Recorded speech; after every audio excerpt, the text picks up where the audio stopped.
Nestled in the heart of Dearborn, Michigan, the Henry Ford Museum of American Innovation is more than just a museum.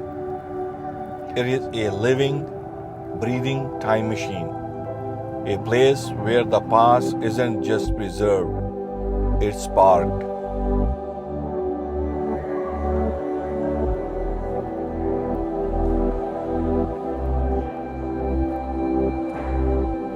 Here under the soaring glass ceilings and surrounded by the echoes of invention, you will find a collection unlike any other. Vehicles that carried presidents, protected legacies, and bore witness to the most pivotal moments in American history. As you step into the presidential vehicle exhibit, the air changes, the lighting softens, the red rows part, and there they are, the cars of the commanders-in-chief, not replicas, not models, the real machines that once rolled through the parades, crises, and history books.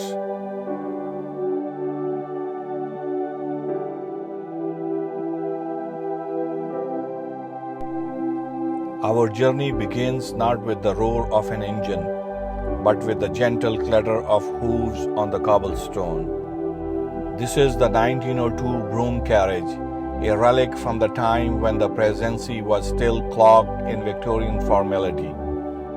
It was used by none other than President Theodore Roosevelt, the Rough Rider turned reformer.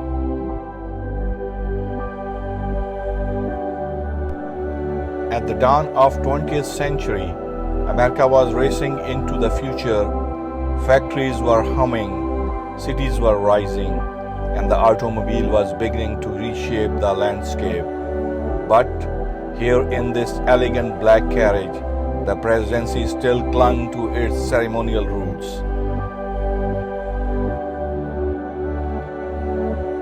The Brougham was a coachman-driven four-wheeled carriage with a plush interior lined in velvet and polished wood. It was designed for dignity, not speed. The president would sit inside shielded from the elements while a liveried driver guided the horses from the front. Though the first presidential automobile would arrive just a few years later, this carriage remained in service for official function and White House errands, a symbol of continuity in a rapidly changing world. The Brougham remained a fixture of presidential life until 1928, when it was finally retired. Today, it sits quietly at the Henry Ford Museum, its wheels still, its lanterns dim, but if you listen closely, you can almost hear the echoes of hooves, the creaks of leather, and the whispers of a nation on the brink of transformation.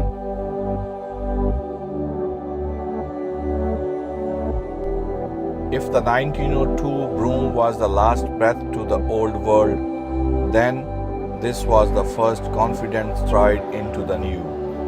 This is the Sunshine Special, a name that evokes warmth, optimism, and visibility.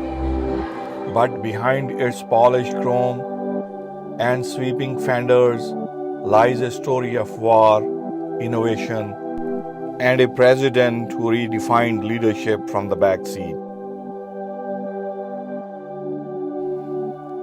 In 1939, as the world edged closer to the global conflict, President Franklin D. Roosevelt needed a vehicle that could carry him not just through parades, but through history.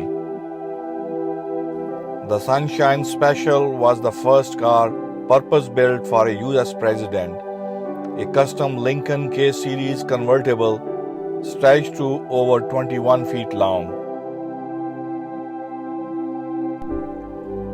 It featured extra-wide doors to accommodate Roosevelt's wheelchair, a rear-facing jump seat for the Secret Service agents, and a powerful V12 engine under the hood.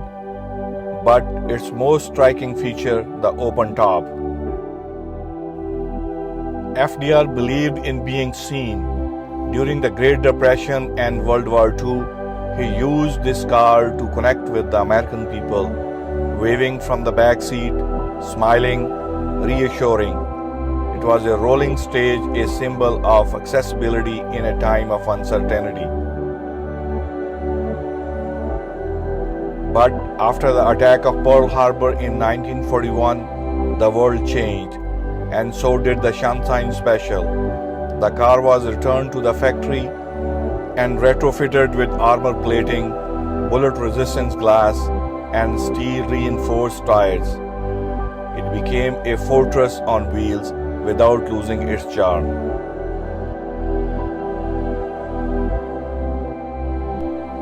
The Sunshine Special remained in service until 1950, when it was retired after logging over 19,000 miles of presidential duty. Today, it rests at the Henry Ford Museum, its glossy black paint still gleaming, its story still echoing. If the Sunshine Special was a symbol of wartime resilience, then the 1950 Lincoln Cosmopolitan was a statement of post-war power, sleek, modern, and quietly armored for a new kind of threat. This is the 1950 Lincoln Cosmopolitan, a car that served not just one, but three presidents: Harry Truman, Eisenhower, and John F. Kennedy.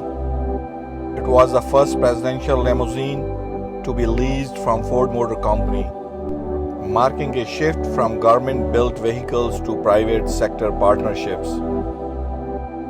In 1954, during the Eisenhower's presidency, it was fitted with a removable bulletproof bubble-top canopy, a transparent dome that allowed the president to be seen without being exposed.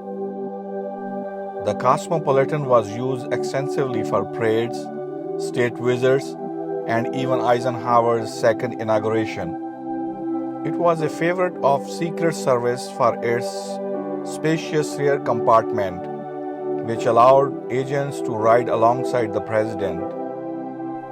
Though it was eventually replaced by more infamous SS-100X, the Cosmopolitan remained in the presidential fleet as a backup vehicle until 1967. Today it rests at the Henry Ford Museum, its bubble top gleaming under the lights. It's more than a car, it's a Cold War artifact, a symbol of presidency that had to be both seen and shielded. This is the SS-100X, a car that began its life as a symbol of modern elegance and ended as a silent witness to one of the darkest days in American history. In 1961, the Secret Service commissioned a custom-built limousine for the newly inaugurated President, John F. Kennedy. The base model was a Lincoln Continental four-door convertible, assembled at Ford's Brougham plant, then sent to Cincinnati for extensive modifications. The result was a 21 feet long, deep navy blue limousine equipped with a hydraulic lift for the rear seat, removable roof panels, flashing red lights, radio telephones, and rear footrests for Secret Service agents. It was designed for visibility, not defense, because in 1961 the greatest threat to a president was still considered political invisibility. President Kennedy loved the car. He used it in parades, state visits, and public appearances across the country. Its open-top design allowed him to connect with the people, smiling, waving, charismatic, and confident. But on November 22, 1963, in Dallas, Texas, that openness became vulnerability. As the motorcade turned onto Elm Street in Dealey Plaza, shots rang out. President Kennedy was fatally wounded while riding in the SS-100X. The car, bloodied and bullet-ridden, was rushed to the Parkland Memorial Hospital, then flown back to Washington aboard Air Force One, still carrying the weight of the moment. After the assassination of JFK, the SS-100X was completely rebuilt. It was armored with titanium plating, fitted with bulletproof glass, a fixed roof, run-flat tires, and a new black paint job, a transformation as symbolic as it was functional. Despite its tragic history, the car remained in service.